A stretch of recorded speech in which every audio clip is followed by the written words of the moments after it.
Hola amigos, soy Jane y esto es Fincarte.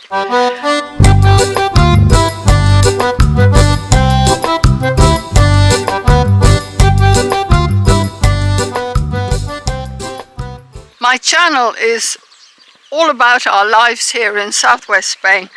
We have a 7-acre, yes, good morning chickens. We have a 7-acre homestead.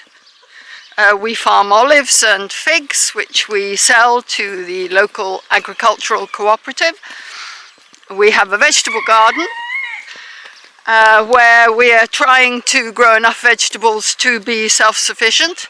And we have a small house which is partially off-grid. And if you're interested in any of that kind of stuff, please subscribe to the channel. Yeah, hit the like button. That keeps the YouTube gods happy. In my last video, I showed you a brief clip of a digger at the back of our house. And I promised to tell you what that was all about. So, here goes. We hired a man with a digger. We asked him to move some earth from one part of the finca where we have a lot of earth to the road up here where slowly over the last 10 years it has eroded and was becoming actually quite difficult to get through with an ordinary car. We don't have a four-wheel drive. He turned up and it rained, so he said, I'll be back tomorrow. So he came back the following day, only his wheel on the digger had deflated overnight. So he had to change the wheel or repair it or something. Anyway, he did that, but by then it was too late in the day. And so another day passed, and then the following day he came and he moved the dirt. No sooner had he finished than it started to rain. I can't blame him, it's our fault. We're not civil engineers. We probably shouldn't have done this, but now it's actually worse than it was before. It's level-ish,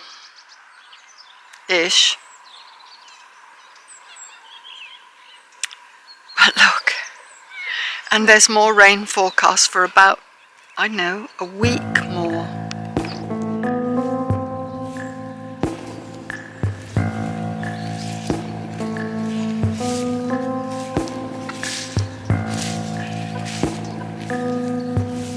This is the worst bit here.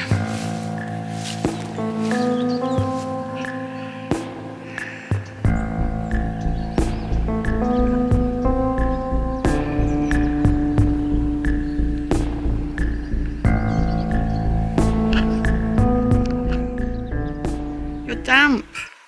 You've been lying all over the ground, silly boy. The only way past this is, if you're walking, to go on that side on the grass or on this side on the grass. With a car, well, it's getting increasingly difficult, and we're trying actually very hard not to go out.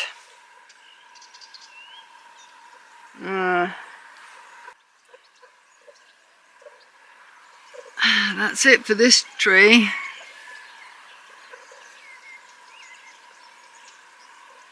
There's about 4 olives on it, maybe a little more. We harvested about 150 kilos of olives, which we took to a friend who has his own press, and we pressed them for oil for us for the year. Normally in December the main harvest starts, and we would take the rest of the olives down to the agricultural cooperative, and we get paid for that.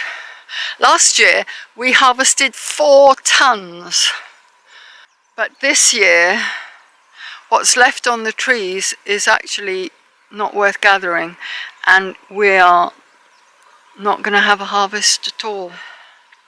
Fabulous view. One of my favourites. This is a nice spot. We used to have a yurt up here. This was where we lived in the yurt while we were refurbishing the house. The yurt sadly fell apart. We have a nice little picnic table here.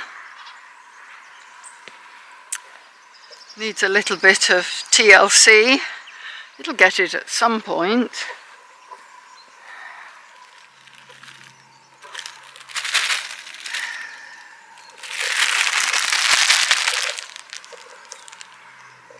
It's a freezer bag. I don't know what it's doing there.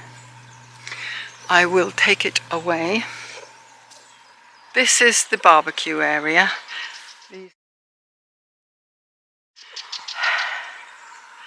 That up there is the casita where my brother lives at the moment, but that's our guest accommodation, volunteer accommodation, normally when he's not with us. We are refurbishing all of this. These tables, they are actually the worst idea ever. The benches don't move, you see, and it's not comfortable to sit unless you can pull your chair in, and of course they're fixed, so they're going to be demolished. This table is going to be recovered, the brollies for the bin. This table here and the benches are going to be demolished and taken away totally. The planters, which were very poorly made, the planters are slowly being demolished, and the bricks kept, because the bricks are going to be reused to make one of those cute bricky pathways. So basically the whole area will be transformed, and some kind of shade needs to be put over the top of the whole thing. Without shade, it's completely unusable in the summer. This here, all the way along there and around the side there, that is our stream. Yes, there's no water in it. It comes under the road here and from our neighbour. There hasn't been any water in it for a couple of years now. It used to run from about October, November, when the first rains came, right through to May or June, depending on how hot the summer was. And it goes right the way over to the corner of the finca there, and then out through to our neighbours, and then it continues on down the hill. So although we seem to have had quite a lot of rain recently, we have not had enough to set the stream going again.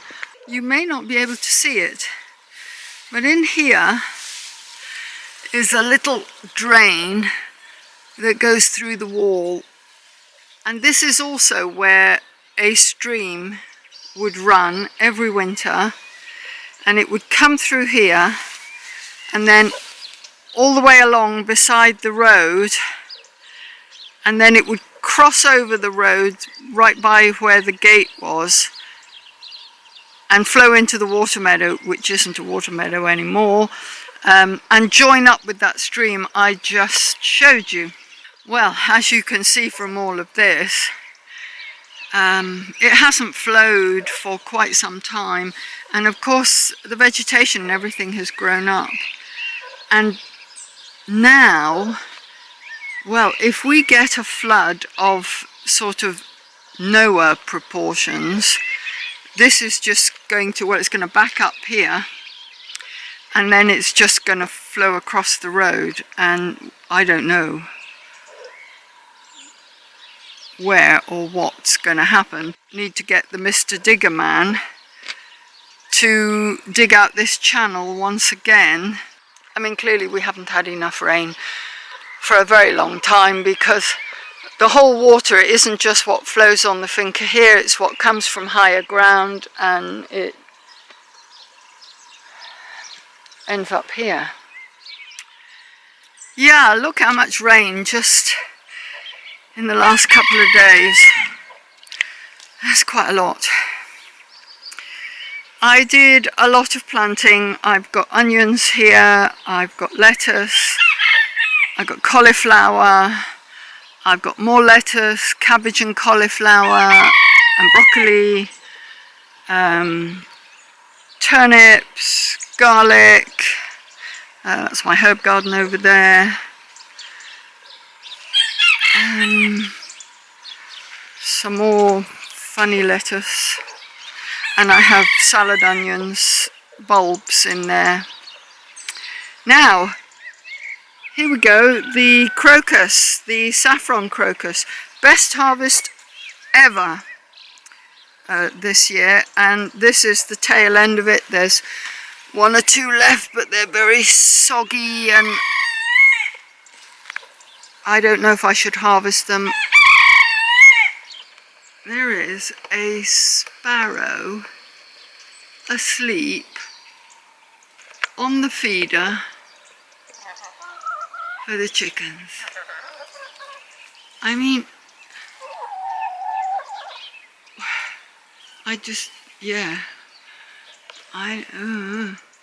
he doesn't seem to be in the least bit concerned that I'm here, or that the hens are scrabbling about. Look, there's a hen right there with him, and is he moved? No.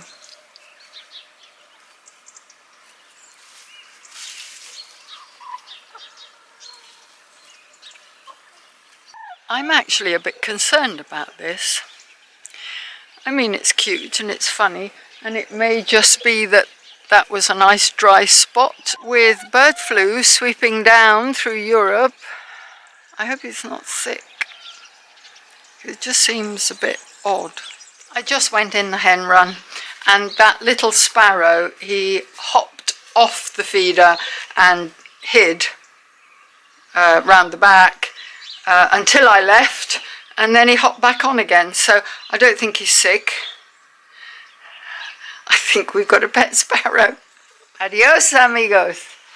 I don't normally do the adios in Spanish, only the hola. Maybe I should. Catch you the next time. Bye now.